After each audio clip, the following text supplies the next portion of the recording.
Welcome back to our YouTube channel Amma's kitchen. ಇವತ್ತಿನ recipe ಸಖತ್ easy and ಟೇಸ್ಟಿಯಾಗಿ ಮಂಡಕ್ಕಿ ಒಗ್ಗರಣೆ ಹೇಗೆ ಮಾಡೋದು ಅಂತ ತೋರಿಸ್ಕೊಡ್ತಾ ಇದ್ದೀನಿ. ಮೊದಲಿಗೆ ಒಂದು ಜಾರ್ಗೆ 1/4 ಕಪ್ಪಷ್ಟು ಕಡಲೆ, ಹಾಗೆ ಒಂದು 3 ಒಣಗಿದ ಮೆಣಸಿನ್ಕಾಯಿ, ಹಾಗೆ ಒಂದು 4ರಿಂದ 5 ಬೆಳ್ಳುಳ್ಳಿನ ಸೇರಿಸ್ಕೊಂಡು ಇದನ್ನು ಗ್ರೈಂಡ್ ಮಾಡ್ಕೊತಾ ಇದ್ದೀನಿ. ನೋಡ್ತಾ ಇದ್ದೀರಲ್ವ, ಈ ಥರ ಗ್ರೈಂಡ್ ಮಾಡಿ ಪಕ್ಕಕ್ಕೆ ಇಟ್ಕೊಳ್ಳಿ. ಈಗ ಇಲ್ಲಿ ಒಂದು ಪ್ಯಾನ್ನ ತೊಗೊಂಡು ಅದಕ್ಕೆ ಆಯಿಲ್ನ ಸೇರಿಸ್ಕೊತಾ ಇದ್ದೀನಿ. ಆಯಿಲ್ ಬಿಸಿ ಆದ ನಂತರ ಇಲ್ಲಿ ಸಾಸಿವೆನ ಸೇರಿಸ್ಕೊಂಡು ಒಂದು 4 ಹೆಚ್ಚಿಟ್ಕೊಂಡಿರೋ ಅಂಥ ಬೆಳ್ಳುಳ್ಳಿ ಹಾಗೆ ಕರಿಬೇವಿನ ಸೊಪ್ಪನ್ನು ಸೇರಿಸ್ಕೊತಾ ಇದ್ದೀನಿ.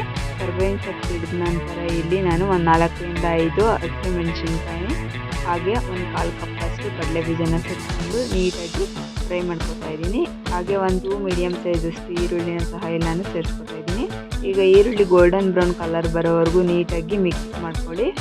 ಹಾಗೆ ಒಂದು ಸಣ್ಣದಾಗಿ ಹೆಚ್ಚಿಟ್ಕೊಂಡಿರೋ ಅಂಥ ಟೊಮೆಟೊನ ಸೇರಿಸ್ಕೊಂಡು ಟೊಮೆಟೊ ಸಾಫ್ಟ್ ಆಗೋವರೆಗೂ ನೀಟಾಗಿ ಫ್ರೈ ಮಾಡ್ಕೋಬೇಕು.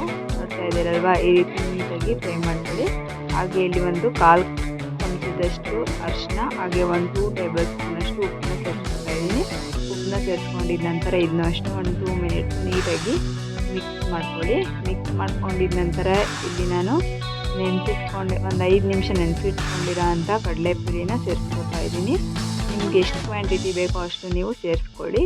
ಸೇರಿಸ್ಕೊಂಡಿದ ನಂತರ ಒಂದು 1/4 ಕಪ್ಪಷ್ಟು ತೆಂಗಿನಕಾಯಿ ತುರಿ ಹಾಗೆ ಒಂದು ಸ್ವಲ್ಪ ಕಟ್ ಮಾಡಿ ಇಟ್ಕೊಂಡಿರೋ ಅಂಥ ಕೊತ್ತಂಬರಿ ಸೊಪ್ಪನ್ನ ಸೇರಿಸ್ಕೊಂಡು ಹಾಗೆ ಗ್ರೈಂಡ್ ಮಾಡಿ ಇಟ್ಕೊಂಡಿರೋ ಅಂಥ ಪೌಡರ್ನ ಸಹ ಇಲ್ಲಿ ನಾನು ಸೇರಿಸ್ಕೊತಾ ಇದ್ದೀನಿ. ಸೇರಿಸ್ಕೊಂಡಿದ ನಂತರ ಇದನ್ನು ನೀಟಾಗಿ ಮಿಕ್ಸ್ ಮಾಡ್ಕೊಳ್ಳಿ. ಮತ್ತು ಲಂಚ್ ಬಾಕ್ಸ್ಗೆ ಹಾಗೆ ಈವ್ನಿಂಗ್ ಸ್ನ್ಯಾಕ್ಸ್ಗೆ ತುಂಬಾ ಟೇಸ್ಟಿಯಾಗಿರುತ್ತೆ. ಮತ್ತು ಅದರಲ್ವ ಸಖತ್ ಟೇಸ್ಟಿಯಾಗಿರೋ ಮಂಡಕ್ಕಿ ಒಗ್ಗರಣೆ ಈಗ ರೆಡಿ ಇದೆ. ಈ ರೆಸಿಪಿ ಇಷ್ಟ ಆಗಿದ್ದಲ್ಲಿ ನನ್ನ ಚಾನಲ್ನ ಸಬ್ಸ್ಕ್ರೈಬ್ ಮಾಡಿ, ಶೇರ್ ಮಾಡಿ, ಲೈಕ್ ಮಾಡಿ.